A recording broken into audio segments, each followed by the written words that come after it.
Naruto Ultimate Ninja 3 is in some ways a milestone. The biggest one for me is that this is the final game in the Ultimate Ninja series to be based on the original Naruto series. Knowing that, this game had to go out with a bang, and to many, it did, mainly thanks to a certain feature, but we'll get to that later. Ultimate Ninja 3 is also interesting for me because I did not play this game when I was younger, unlike the previous two games. So I'm going in pretty fresh on this game compared to the others. But I think that's enough introduction. Let's get started with the third part of Naruto November, and let's take a look at Naruto Ultimate Ninja 3.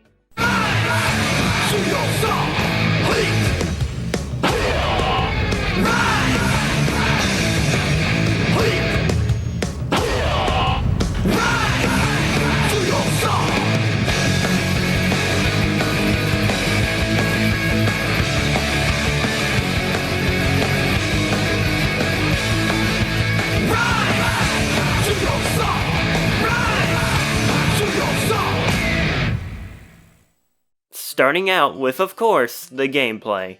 Now right off the bat, I gotta say, this is the best game, gameplay-wise, so far in the series. Battles just feel so smooth compared to the previous two games. This one change alone makes the game funner to play, in my opinion. But aside from that, there are a bunch of little improvements made that also make the battles more fun to play. For one, they got rid of the additional minigames that were added to the special attack, namely the button mashing one and the thumbstick moving one, and made it to where you only have to press the matching buttons more than your enemy. They also shortened the time for the special attacks, so instead of having to do the minigame multiple times, you just have to do it once and that ends the special attack. This greatly increases the pace of the battle. Back in the first game, the clunky battle system and the amount of time special attacks took caused battles to go on for way too long. In this game, battles go on for just the right amount of time. Not too long and not too short. Just perfect. Overall, the battles themselves haven't changed too much, but the changes that have been made make this easily the best playing Ultimate Ninja game so far. But the big changes to gameplay begin coming through when you start talking about the story. This game has two different story modes, Hero's History and Ultimate Contest. Hero's History actually has you going through the main Naruto story. There's no open world in this story, just pick missions from the menu, then you do a battle, boom, mission over. Rinse and repeat for 20 missions, then the story is finished. The story also gets rid of the customization, which allowed you to upgrade the different characters. So far, the story isn't looking that good when compared to the last game's story. But as someone who prefers linear stories compared to open world stories, I'm actually okay with all these changes. Plus, if you are upset about the removal of the open world and customization, don't be, because Ultimate Contest actually contains both of these things. Ultimate Contest is amazing. Like I said, I prefer linear stories compared to open world stories, but still, this mode is awesome. Naruto is able to freely walk around in Konoha, and the freedom of movement here is mind-blowing. You gotta understand, this game came out in Japan in 2005. You didn't get open world Naruto games all the time like you do today. So being able to run around in the world of Naruto was game-changing. Naruto doesn't have much of a moveset in the open world, but he has enough to get the job done. He can move around, double jump, and my favorite, he can run along almost any wall in the village.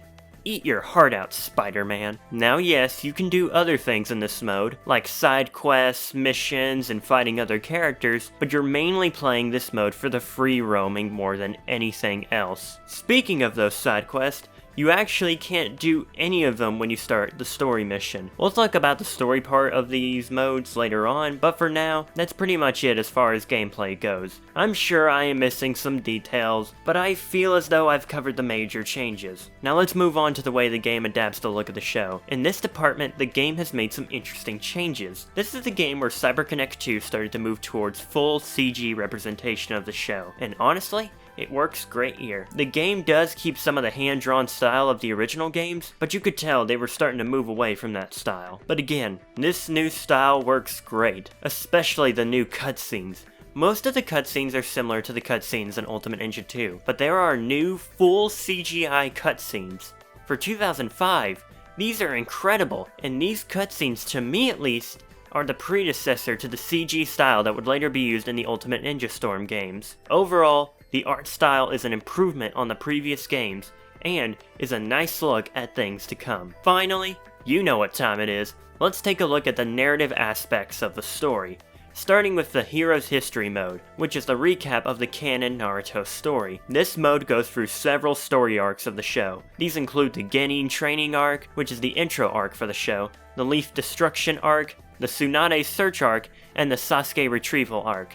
Now that might sound like a lot of material for this one story mode to cover, but this is an extremely abridged version of these story arcs. There are 20 missions in total across all 4 story arcs, with 10 of those missions being devoted to the Sasuke retrieval arc.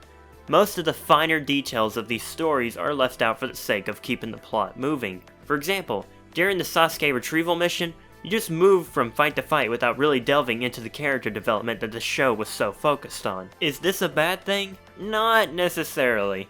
Like I said, it does keep the story moving, but for those looking for a deeper dive into the characters, you should probably just stick to the show. Now let's move on to the ultimate contest, and the story in this mode. Let's just get this out of the way. This story is complete filler. Tsunade hosts a tournament in the Hidden Leaf Village, where each ninja must earn crystals in order to earn points to move on to the final round. After that, whoever wins the final round will get to make a new rule for the Leaf Village. It's very obvious this story was just thrown together as an excuse for Naruto to roam the village and beat some people up, which is fine. It works for what it is. But the interesting part of the story is the rules that your opponents want to put in place for if they win. The reason for that is that they are so stupid that they end up being hilarious. Out of all the rules though, my personal favorite is Lee's rule. I want to require everyone in the village to grow their eyebrows thick and robust like Guy Sensei's. Huh? Just so stupid that it's perfect. Now this technically is the end of the story section, but there's one thing I would like to talk about, and that's the voice acting. I haven't brought it up at this point just because I didn't feel like it was that necessary to talk about. But this game is different, and I'm gonna explain why. Now every Naruto game features the cast from the show, but this is the first game where I feel like the acting was on par with the show. Granted, all the things that I'm saying only apply to the Hero's History mode, but still, the acting in this mode is great, and I think this comes down to one thing. The game came out in the US in 2008. By this point, the English actors had been playing the characters for nearly 3 years, so they had definitely figured out the characters by this time. The voice acting allows this story mode to not be just good, but great.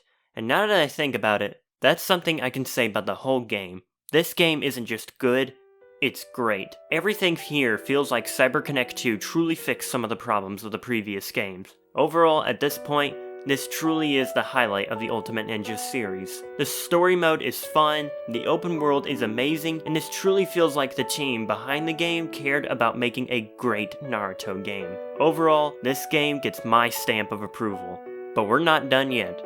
Join me next time for the final video of Naruto November, where we'll be looking at Naruto Shippuden Ultimate Ninja 4. I've never played it at all, so this should be interesting. Until then, thanks for watching.